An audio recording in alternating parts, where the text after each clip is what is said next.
Дойде ред отново да ви покажа какво ще закусваме вкъщи. Като този път знам, че ще избия рибата с хейт, но се тая. Тук имам 3 яйца.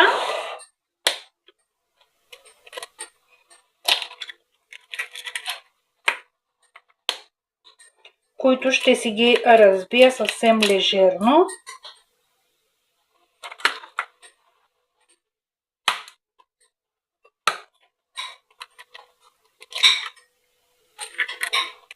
Така.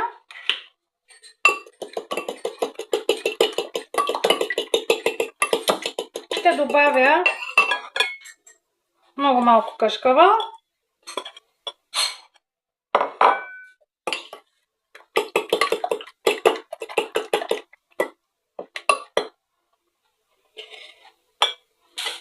И към тях съм решила да си добавя малко салам, така че вие пък ако не обичате, не си добавяйте.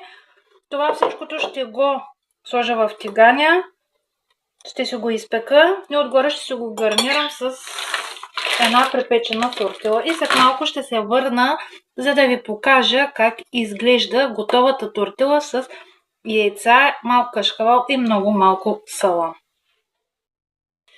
Ето така изглежда моята закуска. Да, на всички няма да се хареса, но това е пълнозърнеста тортила с яйце, кашкавал, малко салам, може и без салам, може и с сирене.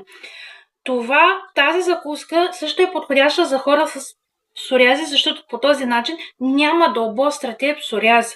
Защото тук имаме пълнозърнеста тортила, която е въглехидрата. Имаме и протеин, който са яйцата. Така че да ви е сладко.